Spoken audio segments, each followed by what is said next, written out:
우리가 계속해서 살펴보는 세 가지 질문이 있습니다. 이 세 가지 질문의 대답은 아무도 없다라는 답을 전제로 하고 있습니다. 우리가 34절에서 보았던 두 가지 질문은 어떤 사람도 하나님이 이 세상에서 하신 그 일을 알 수가 없다라는 것을 강조했습니다.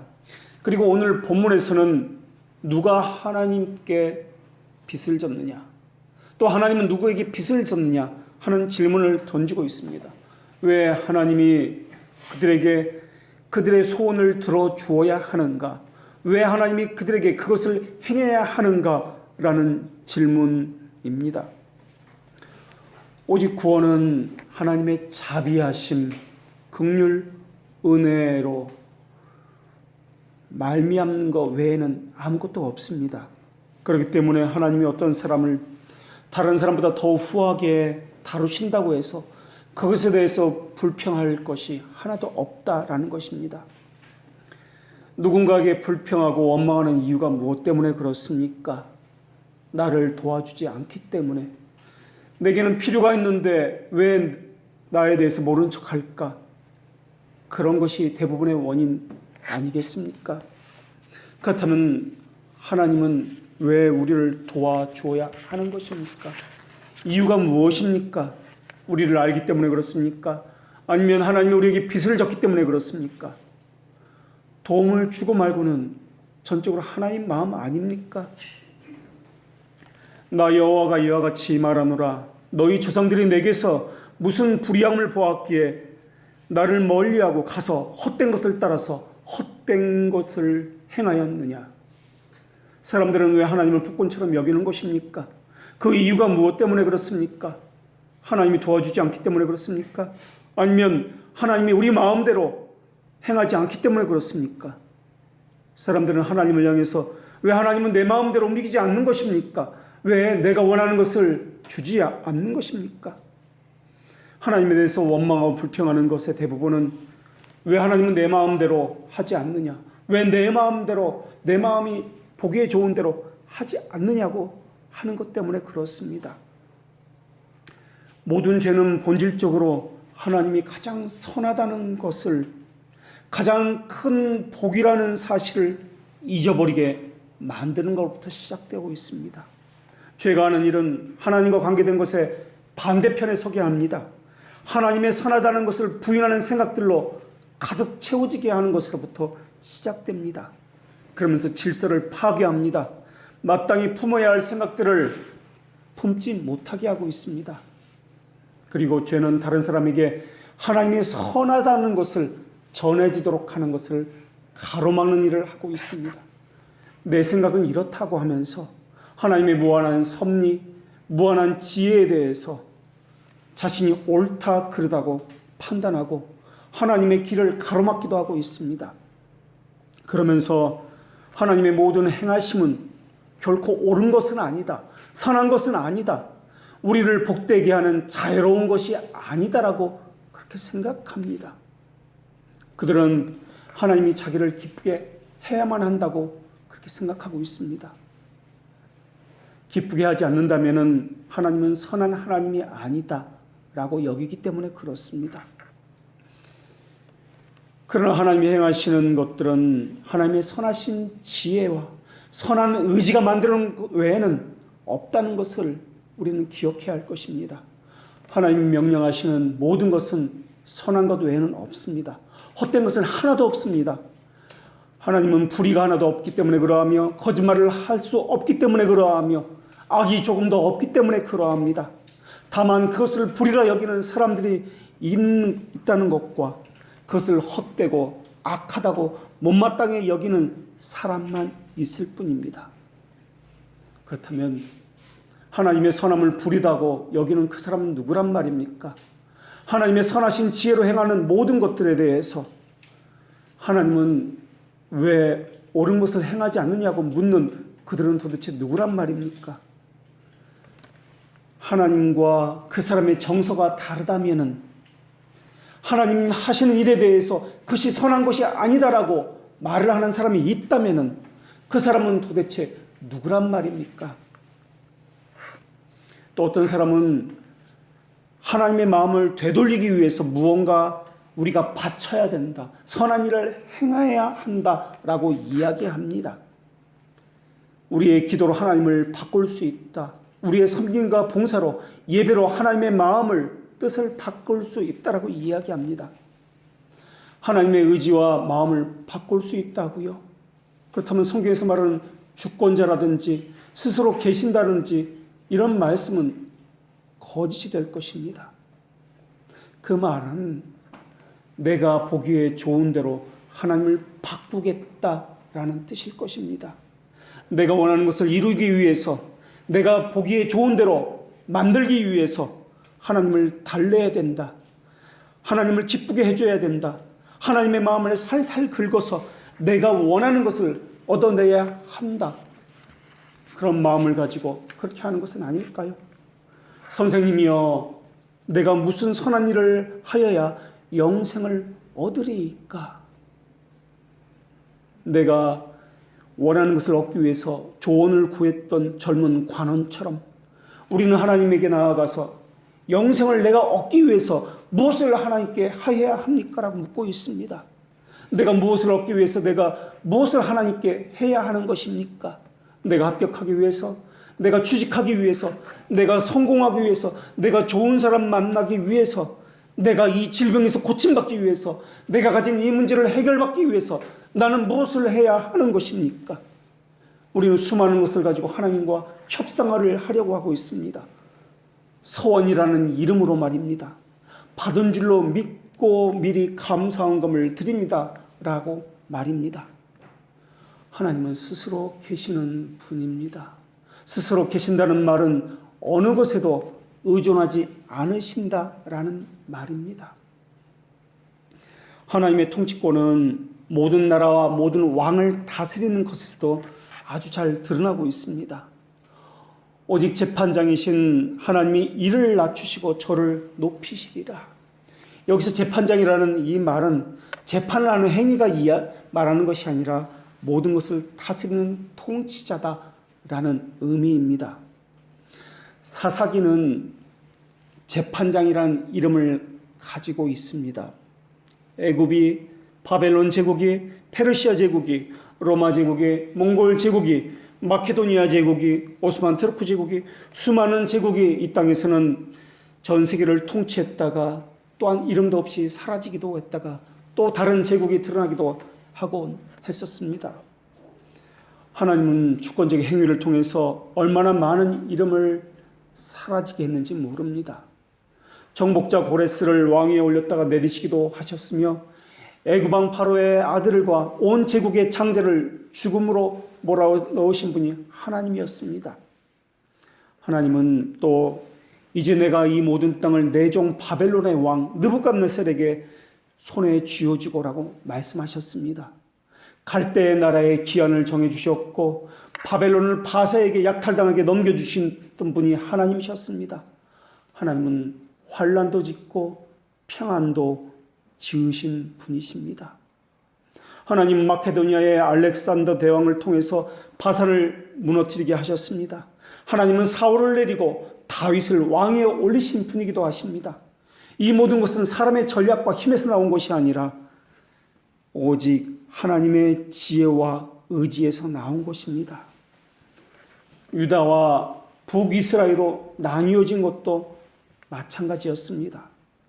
르호보암 왕이 노련하고 지혜로운 경험 많은 노인들의 말을 듣지 아니하고 젊고 패기에 찬 친구들의 말을 들은 것 때문에 나라가 나뉘어진 것이 아닙니다. 그것이 궁극적인 원인이 아닙니다. 그래서 성경은 이것에 대해서 왕이 이같이 백성의 말을 듣지 아니하였으나 이 일은 여호와께로 말미암아 일어난 것이다 라고 성경은 말씀하고 있습니다.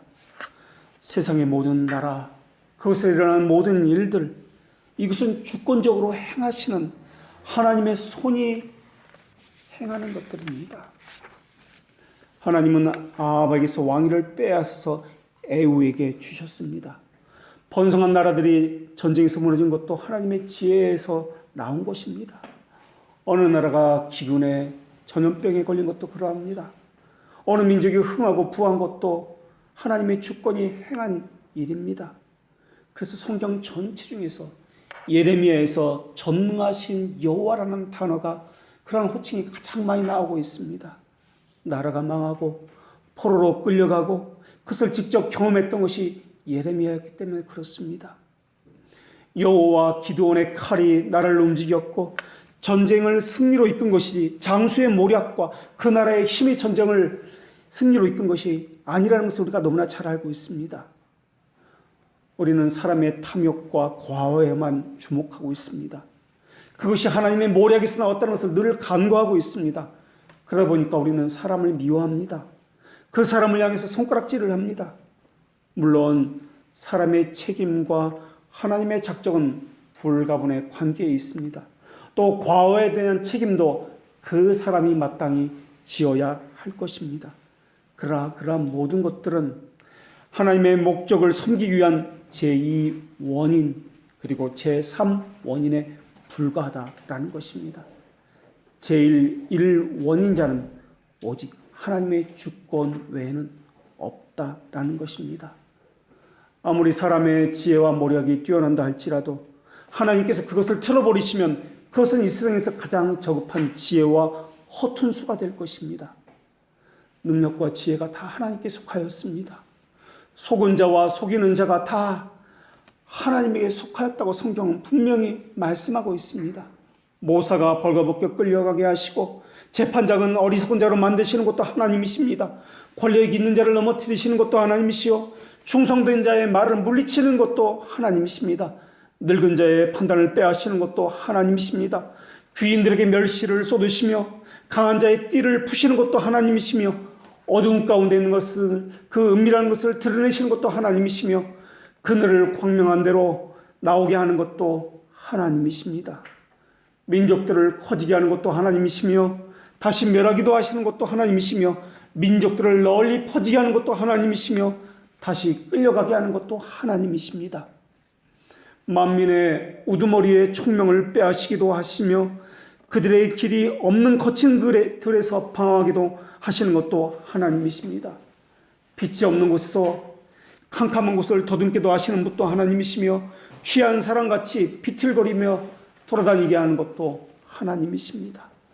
하나님은 어떤 이는 크게 만드셨고 어떤 이는 수치스러운 파멸로 내동댕이 치시는 분이십니다. 왕의 야망도 악함도 사람의 행위에서 나오는 것 같지만은 실상 모든 것은 하나님으로부터 기인하고 있다라는 것입니다. 하나님은 하나님의 필요에 의해서 그 사람을 그 자리에 앉힌 것이지 그 사람이 뛰어나서 그 자리에 앉히도록 한 것은 아니다라는 것입니다. 오히려 그 사람보다 더 뛰어난 사람, 더 실력 있는 사람이 주위에는 더 많이 있을 것입니다. 하나님의 계획 가운데에서 그 사람이 악한 본보기로 쓰이든지 선한 본보기로 쓰이든지 그 모든 것은 하나님께서 하신 일입니다. 하나님이 보시고 저 사람이 잘할 만하다고 여기셨기 때문에 그 사람을 그 자리에 앉히신 것이 아닙니다. 하나님은 어떤 사람에게는 이 직업을 갖게 하셨습니다. 다른 사람에게는 또 다른 직업을 갖게 하셨습니다. 어떤 사람은 남자로 만드셨고 어떤 사람은 여자로 태어나게 하셨습니다. 여자로 태어났는데 여자가 싫다고 남자가 되거나 남자로 태어났는데 남자가 싫다고 여자가 되겠다고 하거나 하는 것은 하나님의 지혜를 멸시하는 것입니다. 하나님의 선하심을 업신여기는 행위입니다. 어떤 사람은 사회적 역할에서 남자와 여자를 찾고 있는데 그렇다면 그것은 생물학적으로 남자와 여자를 지으신 하나님의 선하심과 지혜를 업신여기는 행위일 것입니다. 그러나 하나님의 사람은 하나님의 선하심과 하나님의 주권을 지혜를 멸시하지 않습니다. 이 땅에 하나님의 선하심과 지혜를 멸시하는 사람이 있다면 그 사람은 그리스도인이라 불려선 안 될 것입니다. 사람은 헤아릴 수도 없고 이해할 수도 없는 깊은 지혜에서 나온 하나님의 주권을 믿지 못하고 자기 눈에 보이는 것만 믿는 그러한 경향이 있습니다. 그런 사람을 향해서 믿음이 있다고 말해서도 안 될 것입니다. 우리 신앙은 이해를 위해서가 아니라 믿기 위해서 우리에게 주어진 것이기 때문에 그렇습니다.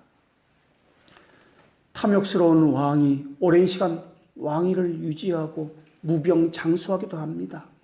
오히려 반대로 탁월하고 백성을 아끼는 왕은 아주 짧은 시간만 권력을 갖는 경우도 너무나 많이 있습니다. 백성들의 많은 지지를 받는다고 좋은 통치자라고 불려서도 그렇게 말해서도 안 될 것입니다. 소수의 지지를 받는 왕이라고 해서 나쁜 통치자라고 말해서도 안 될 것입니다.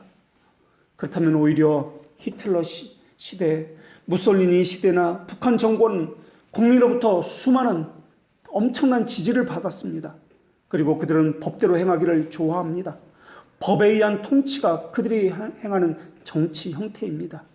그러나 역설적이게도 법을 충실하게 지킨 통치자가 히틀러인데 법치의 모순은 히틀러의 가장 나치 독일에서 두드러지게 나타났다라는 것입니다. 우리 보기에는 이 모든 것들이 불합리해 보입니다. 악한 것처럼 보입니다. 하나님이 계시다면 일어나서는 안 될 일인 것처럼 보입니다. 그러나 이것조차 하나님의 주권과 작정 가운데 일어나는 것임을 우리는 기억해야 합니다. 그 무엇 하나 하나님의 손에서 벗어나서 일어난 일은 하나도 없다라는 것입니다. 머리털 하나 빠지는 것이나 우리 마음에 먹은 생각 하나에 이르기까지 우리가 자발적으로 행하는 것 같지만은 그 안에는 동시에 하나님의 섭리적 손길이 있으며 다스림이 있기 때문에 일어난 일입니다. 하나님은 하나님의 주권을 인정하는 사람의 마음도 지키십니다. 하나님의 선하심을 믿고 있는 사람들의 마음도 지키시는 것이 하나님입니다. 하나님의 주권을 인정하는 것 자체가 이미 하나님께서 그들의 마음을 지키셨기 때문에 하나님의 선하심, 하나님의 지혜, 하나님의 주권을 인정하는 것입니다. 우리가 먹고 마시는 일, 그것까지 하나님께서는 지키고 계십니다. 직업을 가지는 것이나 돈이 들어오고 나가는 일이며 공부하는 일이며 사람을 사귀는 일이며 질병이나 삶과 죽음 전반에 걸쳐 모든 것이 하나님의 손안에 있습니다. 하나님은 분명 애굽의 파로를 단 한 번에 무릎을 꿇릴 수가 있었습니다. 그러나 하나님은 그렇게 하지 않았습니다. 10번에 걸쳐서 기회를 주면서 아주 천천히 오랜 시간을 두고 파로에게 압력을 가해쳤습니다. 그렇게 하는 것이 하나님의 주권이기 때문에 그렇습니다. 왜 이제 우리를 부르셨습니까, 하나님? 우리가 좀 더 건강할 때 하나님 우리를 부르시지요. 좀 더 젊었을 때 우리를 부르시지요. 좀 더 돈을 잘 벌고 더 잘 나갈 때 우리를 부르시지요. 왜 이렇게 병들고 나이 먹고 힘이 다 빠졌을 때 이제서야 부르신 것입니까? 온몸이 다 병이 들어서 안 아픈 곳이 없는데 어떻게 이 몸을 가지고 주의를 한단 말입니까? 왜 하나님은 이렇게 연약하게 교회를 미미한 상태로 그냥 내버려 두시는 것입니까? 왜 하나님은 어느 교회는 교회 표지가 없는데도 불구하고 사람을 불러 모아서 모든 것에서 넘치고 풍부하게 하시고 어느 교회는 참되고 바르게 하나님의 말씀을 전하려고 몸부림을 치고 있는데 힘겹고 너무나 어려워서 옆에서 보기만 해도 눈물겨운 일들이 왜 일어난단 말입니까?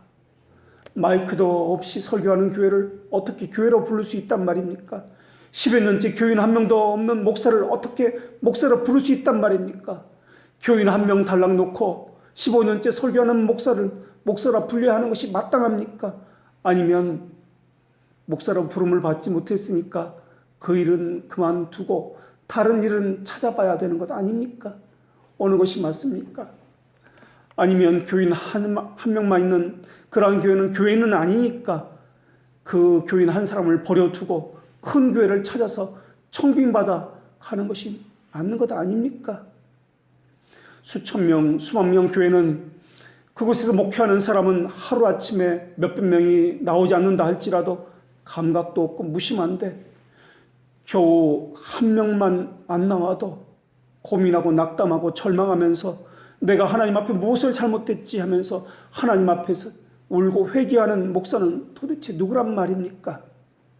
왜 어떤 교회 목사는 수천만 원을 받고도 마음껏 쓸 수 있는 판공비가 몇 억씩 되는 것이고 왜 어떤 교회는 15년씩 10원 한 장 받지 못하고 교인도 한 명 없는 교회에서 여전히 버티면서 그것도 교회라고 거기서 울면서 기도하고 있는 것입니까?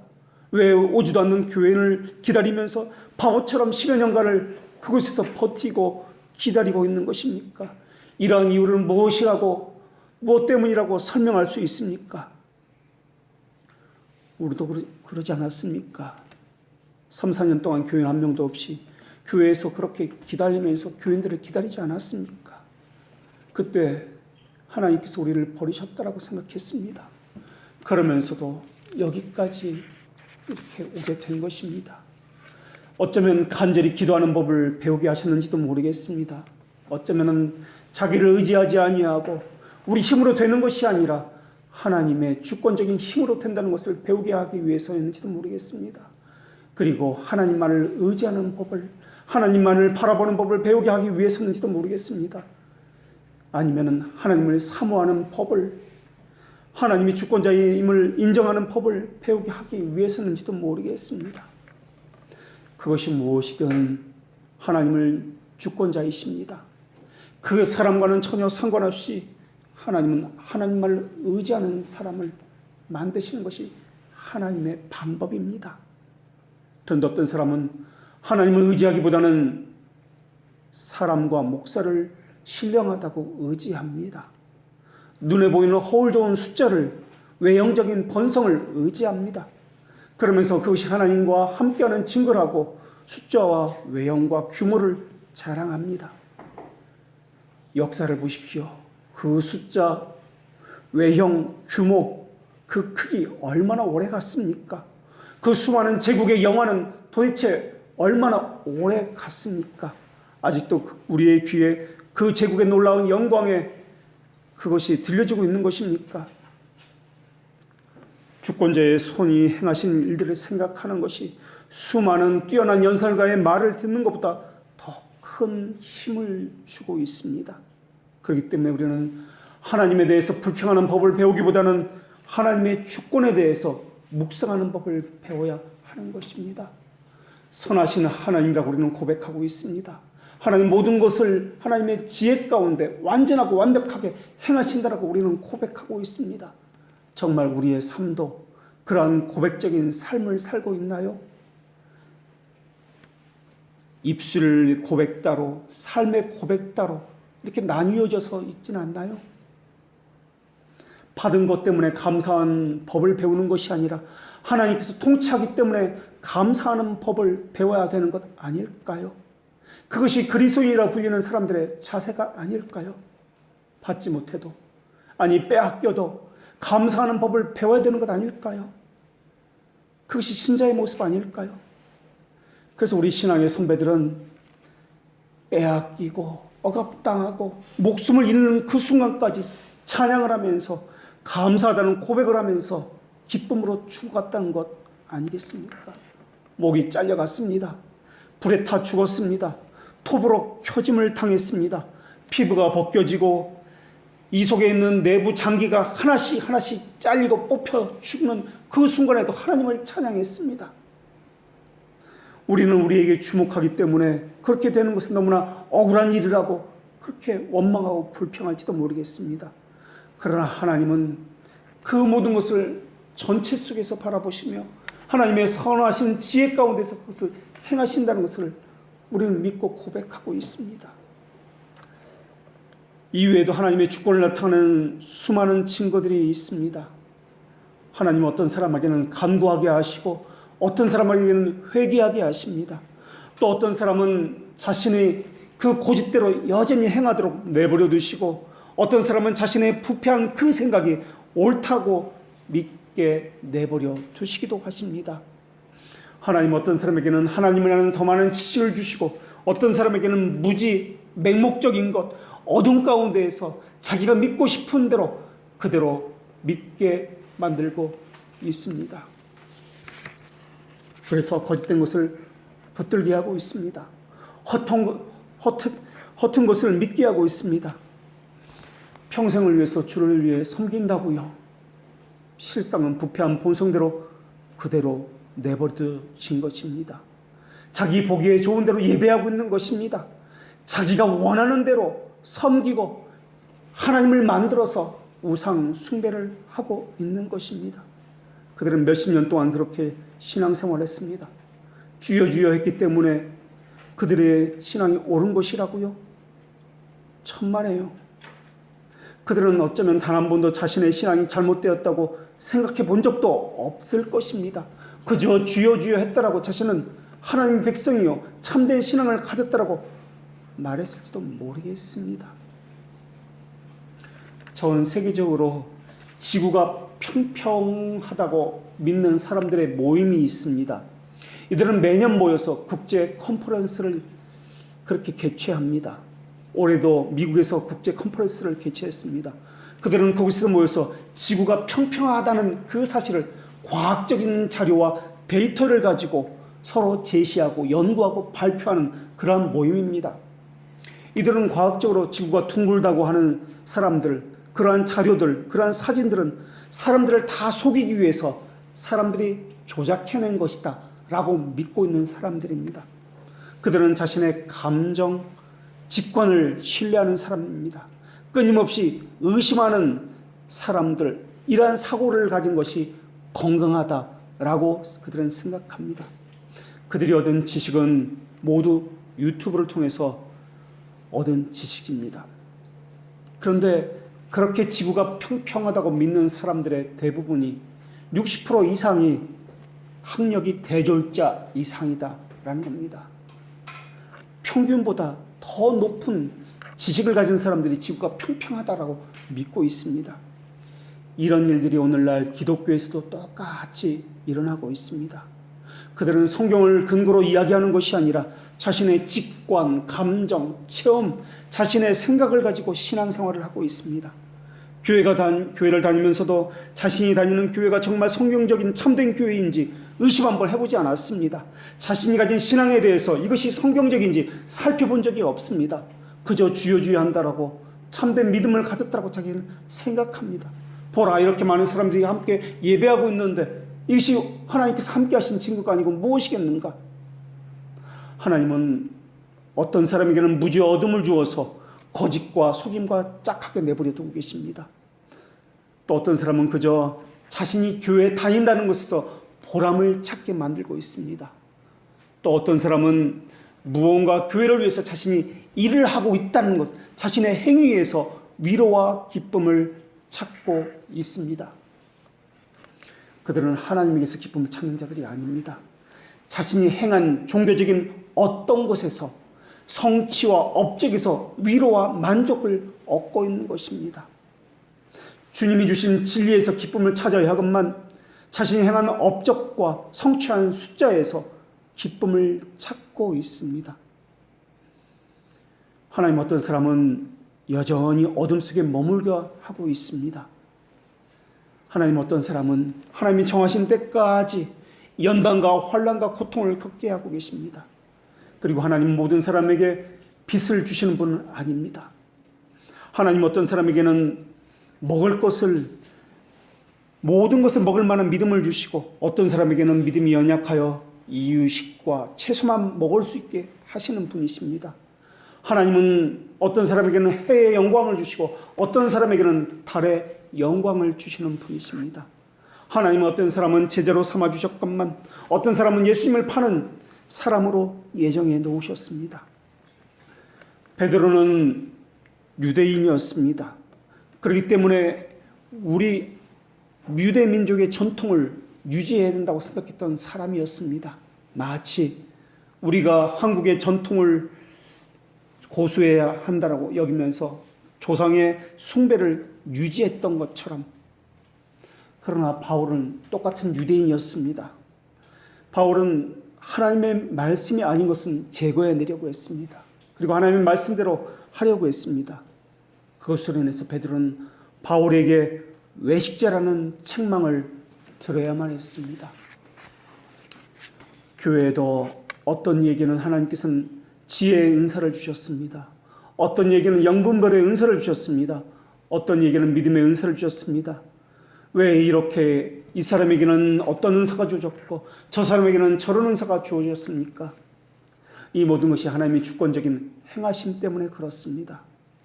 그러나 이 모든 일은 같은 한 성령이 행하신 것이고 하나님의 뜻대로 각 사람에게 나누어 주신 것입니다.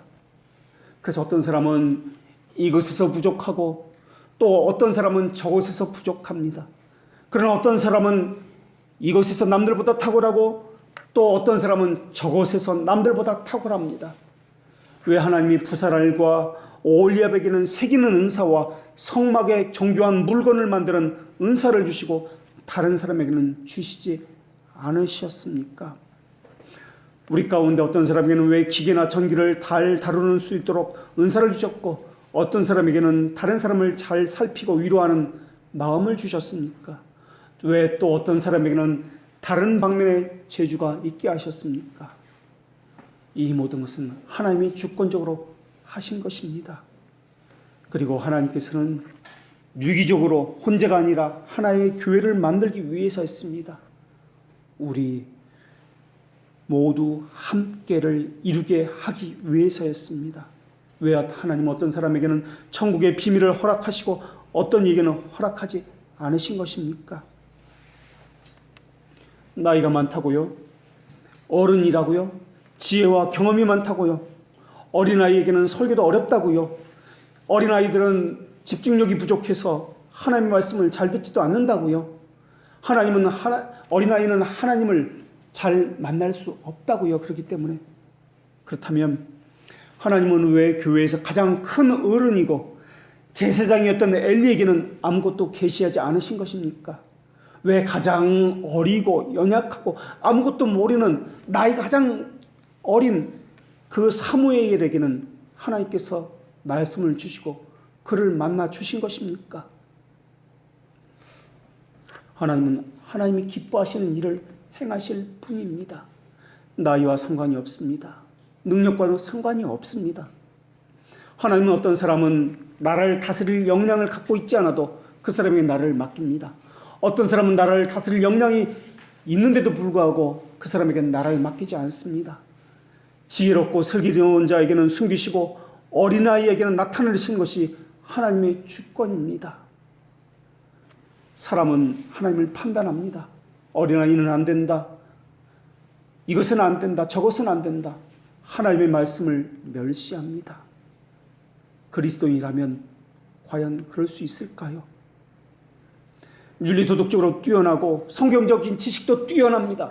학식과 배움에 있어서도 명예에 있어서도 사람들의 그 우러러봄과 존경에 있어서도 뛰어난 바리새인들에게는 왜 감추었습니까? 바다의 어부, 배우지 못한 자들, 사람들에게 손가락질 당하는 세리와 같은 이들에게는 왜 복음의 비밀을 보이셨습니까? 입술의 열매를 창조하신 분도 하나님이시요 흩어진 자를 모으신 분도 하나님이십니다. 우리를 막대기 아래로 지나가게 하시는 분도 하나님이시요 언약의 줄로 매시는 분도 하나님이십니다. 하나님의 부르심도 사람 안에 있는 어떤 미리 보여진 그것에 근거하는 것이 아닙니다. 성령으로 말미암아 소생되고 새롭게 될 때까지 사람은 전적으로 수동적입니다. 하나님에 의해서입니다. 죽어서까지 영화에 이르기까지 하나님에 의해서입니다. 말씀을 들을 수 없다고요? 말씀이 어렵다고요? 그래서 저 목사에게 문제가 있다고요? 혹시 하나님께서 성령께서 들을 수 있는 귀를 주시지 않은 것은 아닐까요? 이러한 모든 것은 하나님의 가볍고 특별한 은혜로만 되어지는 것입니다. 하나님은 사람 안에 어떤 것도 미리 보시거나 고려해서 그것을 행하는 분이 아닙니다. 마음을 밝히시는 것도 하나님이시요 구원에 이르도록 영적으로 알게 하시는 것도 하나님이십니다. 어둡고 무지하고 강팍하여 돌같이 단단한 마음을 제거하시고 살같이 부드러운 마음을 주시는 것도 하나님이십니다. 의지를 새롭게 해서 선을 향하도록 청하시고 효력 있게 예수 그리스도께 인도하시는 것도 하나님이십니다. 이렇게 완전하신 그분, 결핍도 없으신 그분, 악을 조금도 가지지 않은 그분에게 누가 도움을 줄 수 있단 말입니까? 오늘 본문은 그것을 우리에게 묻고 있는 것입니다. 누가 하나님께 협력해서 선을 이룰 수 있단 말입니까?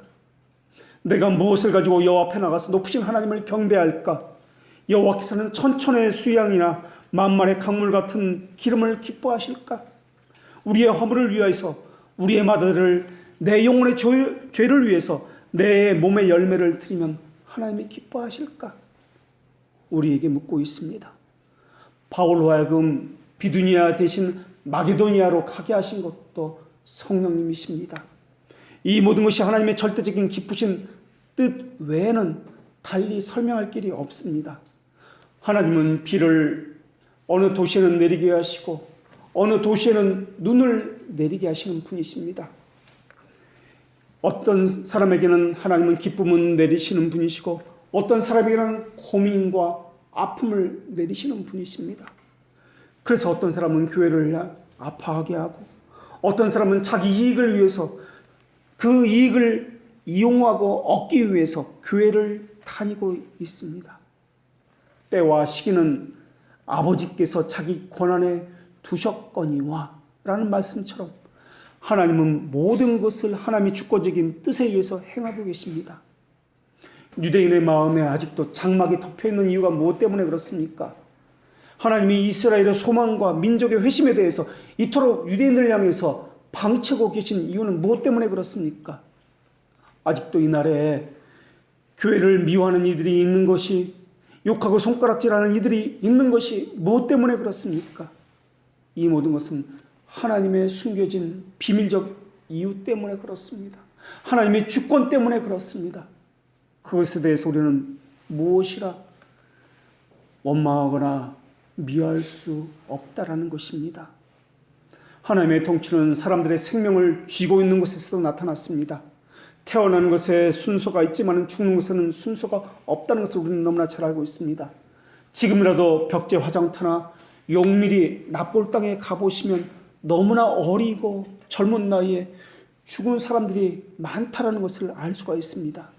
왜 하나님은 어떤 사람들의 생명의 끈은 길게 하시고 어떤 사람의 생명의 끈은 짧게 하시는 것입니까? 인간의 생명도 하나님께서 명령하셔야만 그들의 생명이 유지되기도 하고 아니면 더 이상 유지되지 못하기도 하는 것입니다. 우리의 생명이 유지되고 있는 이유는 하나님께서 우리를 붙들고 있기 때문에 그러합니다. 그래서 나의 앞날이 주의 손에 있나이다 라고 시편 기자가 고백한 것입니다. 이것이 우리가 할 수 있는 유일한 고백입니다. 우리의 모든 것이 하나님의 손에 있습니다. 창세전에 하나님께서 하나님의 백성을 예정하시고 작정하셨다고요. 그 말의 의미는 사람의 행위를 전혀 고려하지 않는다. 행위를 배제한다는 뜻입니다. 이신칭의가 믿음으로 의롭다함을 받는다라는 이 말이 사람의 행위를 전혀 고려하지 않는다. 사람의 행위를 배제한다는 뜻이라고 우리는 배워서 알고 있습니다.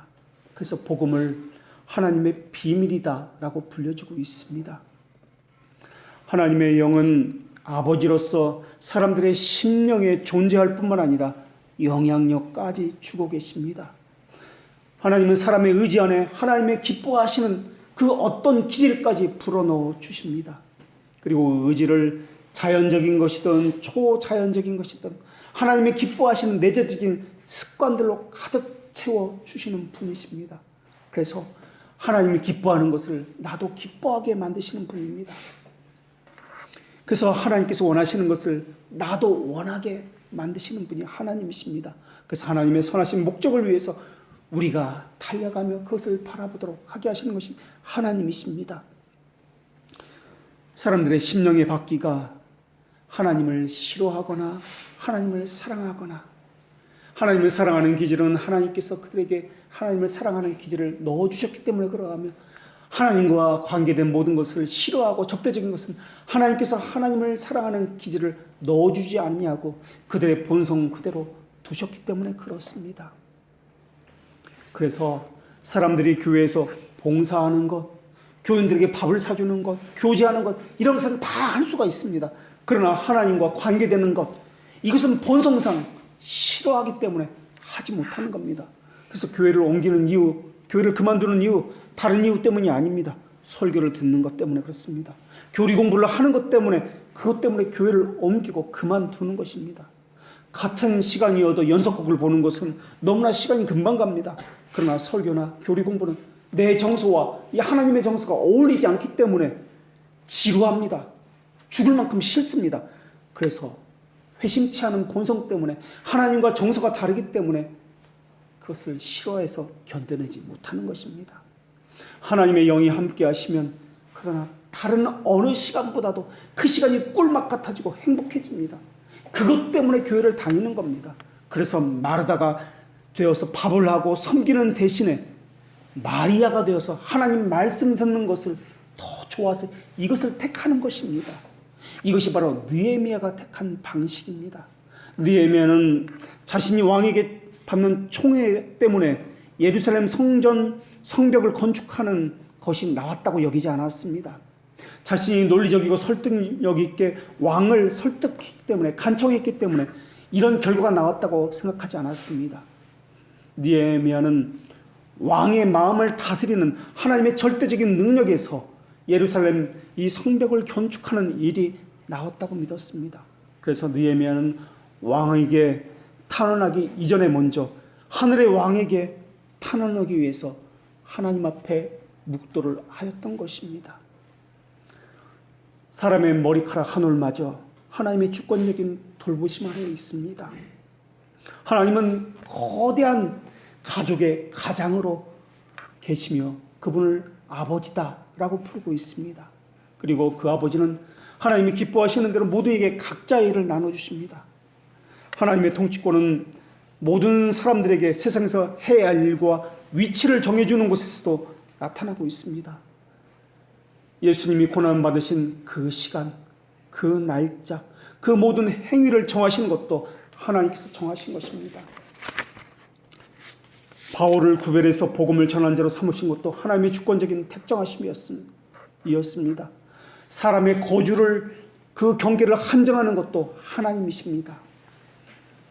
인류의 조상인 아담에게 에덴 동산에 두어서 그것을 경작하고 지키게 하신 것처럼 하나님은 아담의 후손 모두에게 하나님의 주권적인 방법으로 자기 일과 그 위치를 주어서 그 자리에 있게 했으며 그 일을 하게 하셨습니다.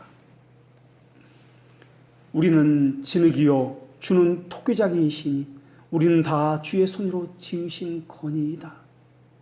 따라서 우리는 모든 것에 있어서 하나님의 주권자임을 고백하며 통치하신 하나님을 찬양해야 마땅할 것입니다. 그리고 우리가 과연 성경적으로 그 말씀 위에 바로 서 있는지를 살펴야 할 것입니다. 성경에서 하라고 하고 있는 것을 하지 않고 있지는 않는지, 성경에서 하지 말라고 하고 있는 것을 하고 있지는 않는지 살펴야 합니다. 그래서 해야 할 것은 해야 할 것이며 하지 말아야 할 것은 하지 말아야 할 것입니다. 같은 말씀을 들어도 어떤 사람은 아무런 영향력을 느끼지 못합니다. 같은 자리에 있어도 어떤 사람은 마음이 사로잡혀서 자신의 양심이 하나님 앞에서 이끌려 나오고 있습니다. 이렇게 사람마다 다른 결과가 나오는 것도 하나님께서 정하셨기 때문에 그렇습니다.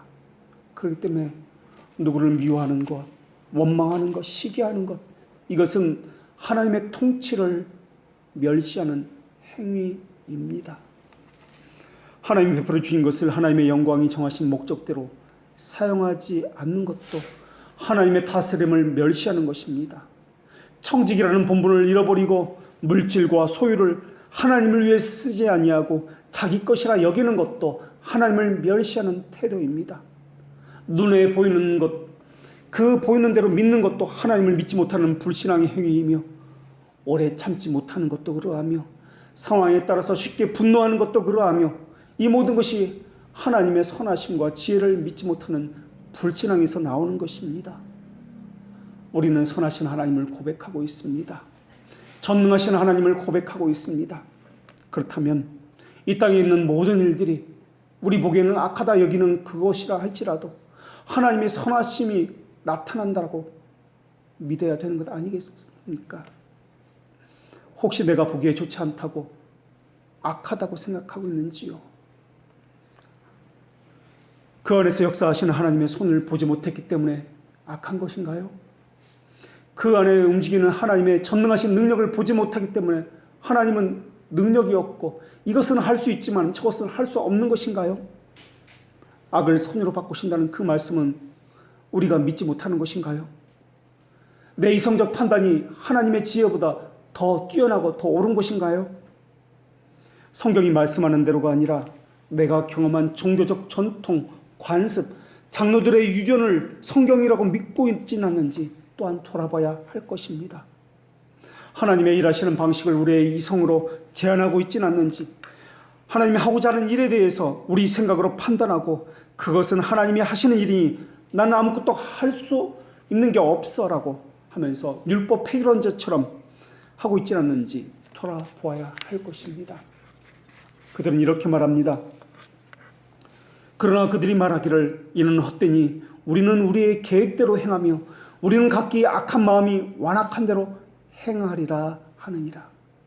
하나님께서는 예레미야 선지자를 통해서 이 말씀을 우리가 듣기를 원하고 계시기 때문에 들려주십니다. 결코 하나님의 뜻을 살피려고 성경을 연구하지 않으며 분별하라고 기도하지 않는 것은 자기 자신을 하나님의 자리에 앉게 하는 행위입니다. 하나님에게 하나님의 자리를 내놓으십시오라고 하는 그러한 행위입니다. 이 죄는 아담의 의지에서 나온 최초의 죄였습니다. 이 죄는 인류의 멸망을 낳은 죄이기도 합니다. 우리는 어떻게 양심을 갈기하게 찢어서 하나님 앞에 내어놓을 수 있단 말입니까? 교묘한 말재간, 언어적 유인은 다 버리고 어떻게 해야 하나님의 말씀에만 오직 순종할 수 있을까요? 어떻게 해야 사람이 맞대고 만든 사람의 의지에서 나온 종교적 고안물들은 다 버리고 제거할 수 있을까요? 어떻게 해야 하나님의 형상을 지상의 물질로 만들지 아니하며 눈에 보이는 가시적인 것으로 상상하지 않을 수 있을까요? 우리는 하나님의 말씀보다 우리 판단, 우리의 상상력을 더 믿고 있습니다. 아무것도 일어나지 않았는데 두려워하고 있습니다. 애국 군대가 마치 우리를 다 죽일 것처럼 그렇게 벌벌 떨고 있습니다. 우리의 생각과 상상력은 하나님의 뜻과 인도하심을 규제하고 제한하고 있습니다. 하나님이 이렇게 하려고 하시는데 우리는 우리 생각으로 때가 되지 않았다고 말하고 있습니다. 상황이 좋지 않다고 말하고 있습니다. 아직 우리는 그것을 할 수 없어라고 말하고 있습니다. 그렇게 말한 것이 바로 바벨론 포로로 잡혀갔던 이스라엘 백성들의 생각 아니었습니까? 누가 하나님의 모사가 되었느냐? 이것이 우리가 지난주까지 살펴본 말씀 아니었습니까? 그리고 누가 하나님께 먼저 드려 갚으심을 받겠느냐? 이것이 오늘 본문의 말씀 아닙니까?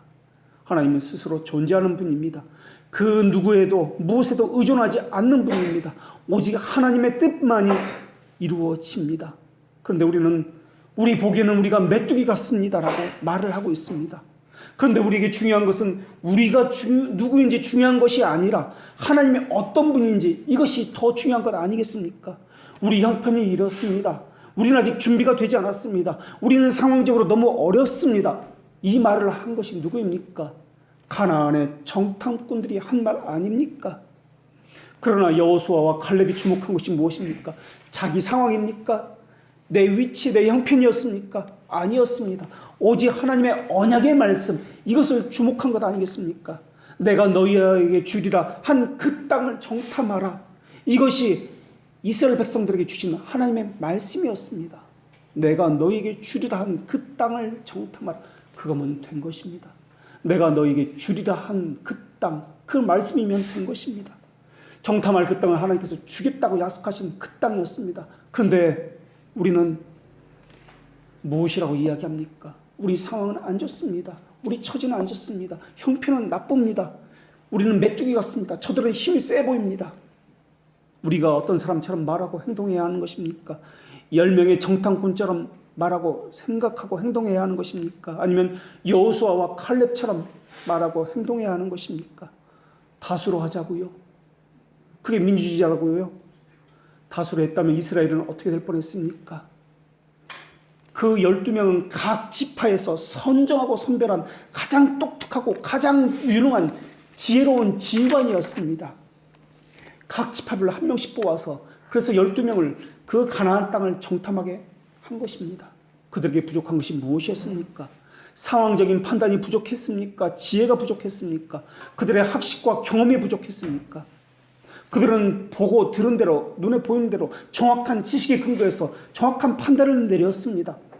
그 결과의 보고가 바로 우리는 메뚜기와 같습니다. 상황이 안 좋습니다. 처지가 나쁩니다라는 것이었습니다. 그러나 그 보고의 결과로 인해서 갈렙과 여호수아를 제외한 모든 성인은 광야에서 죽임을 당해야 했습니다. 우상 숭배는 세 가지입니다. 인간의 의지로 만들어진 고한물들, 그리고 두 번째는 사람 중심의 편의주의, 인본주의들, 세 번째는 언변과 말재간으로 만들어진 변명과 핑계, 그러한 언어들입니다. 그렇기 때문에 아직은 아니다 라고 말하기 전에, 상황이 안 좋다, 우리 처지가 안 된다 말하기 이전에 하나님의 뜻이 무엇입니까? 우리가 그 말씀대로 하자고 해야 하는 것입니다. 하나님의 뜻이 무엇입니까를 먼저 물어야 되고, 그 말씀대로 우리가 해야 하자라고 말해야 하는 것입니다. 하나님은 누구든지 하나님께 예배하는 자를 찾는 분이 아니십니다.